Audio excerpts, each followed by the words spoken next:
Everybody wants to rule the world.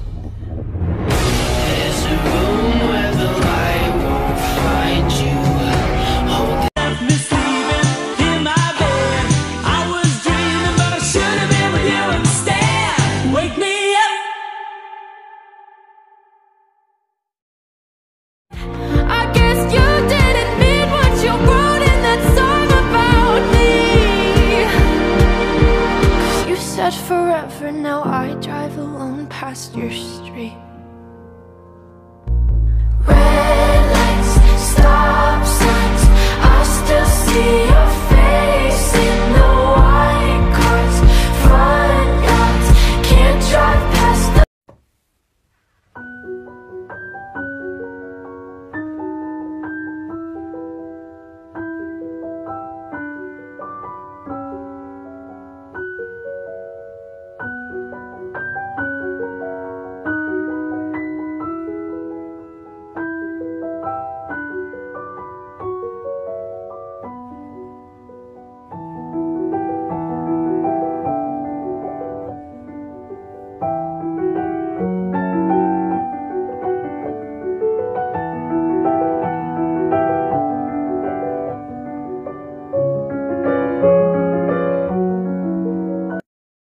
Where's my mind?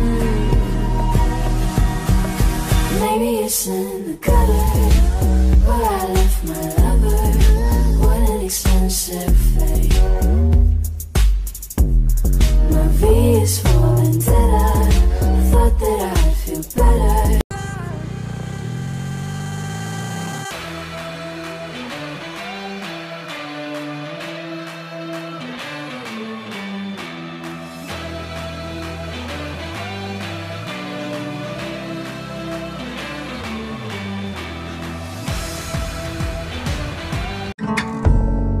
You look like yourself, but you're somebody else. Only it ain't on the surface. Well, you talk like yourself. No, I hear someone else. But now you're making me nervous.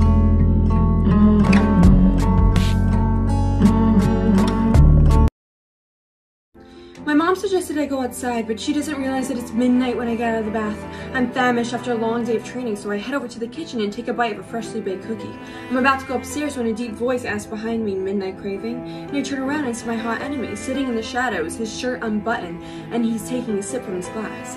I'm unsure of his mood. I ask, "Everything all right?" But he doesn't say anything, and I step closer and I see his face is covered in bruises. And without realizing it, I step even closer, and now his legs part, and I'm standing right above him. And he takes my hand, brings it to his lips, and takes a bite of the cookie. And he sighs and his eyes flutter closed, and he looks up at me and whispers, exactly how I imagined it would taste. And then he slowly gets up, and he walks away. Like, "Mummy, why would I ever go outside? I've got everything I need right here." Drag my feet along the floor. Then I see you're walking across the campus. Cool professor studying romances. This one's for all the book readers out there. If you're not a book reader, you know, just keep scrolling. Okay, now that they're all gone. Are y'all standards so high from books that you feel like you will never find the perfect someone? Because I know that I do not want someone to say, "Are you up? Want to hang out?" No, I want to be enemies with someone for a bit, and then we slowly transition into a soft sort of banter, and then there will be a moment where one of us will be in peril danger, and then the other will be like, "You have to get to safety," and I'll be like, "Why do you care about me?" And he'll be like, "Because I love you." And then, you know, while we'll be together, we'll still be in that banter, and it'll just never be boring. And I want, you know, I don't want someone to be like, "What's up?" I want someone to be like unsheathing the dagger from my thigh. You know, I have such high standards, and I will never find someone, and that's concerning. Which dress are you wearing to dramatically run through a castle to your lover?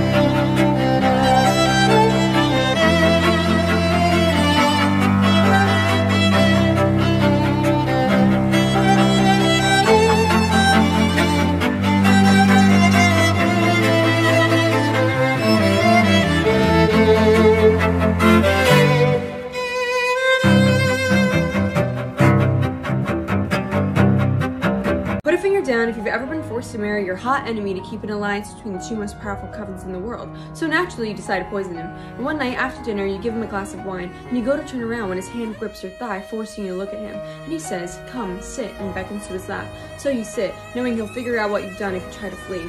And then he takes a glass of wine and brings it to your lips, his other hand gripping the back of your neck. And you drink, thinking maybe there's time to find an antidote. His eyes watch your throat swallow the entire time, blazing with anger. And then he takes his thumb, drags it across your bottom lip, and brings it to his own mouth. He looks at you and swallows. And then he says, "Try that again," his face inches from yours, "and I'll have you begging I just poison you." And then he winks and says, "Antidote's in the kitchen." Like, I've had wine before, so maybe I could say a passion?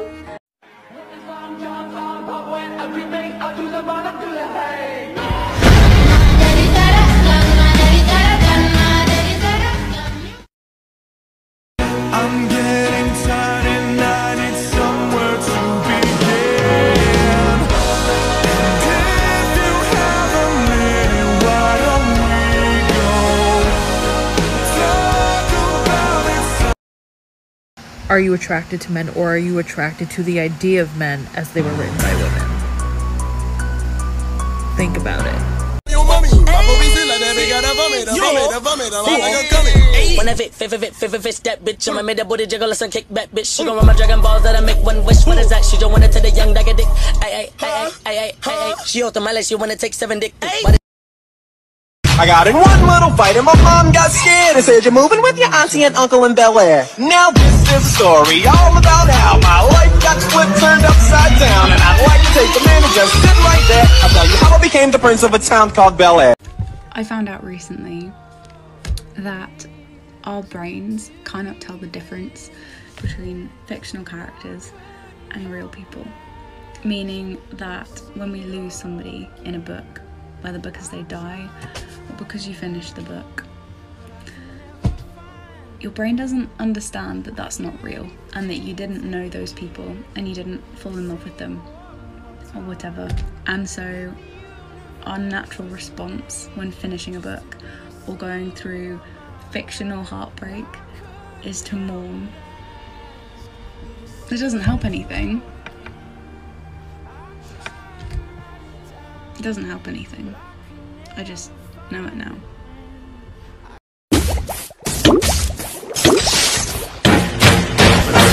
It's a hard knock life. It's a hard knock life.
This is the 100% accurate what you need to hear based on your favorite trope from a clinical psych major.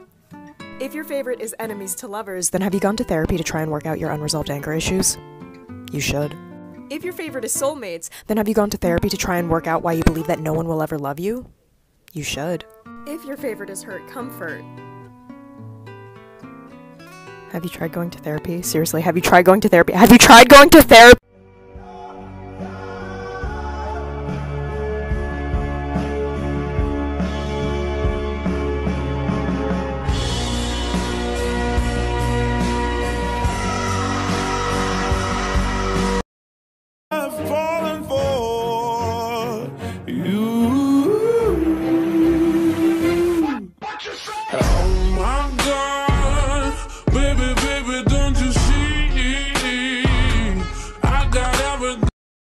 I can't take it back. So in the past is where we'll leave it.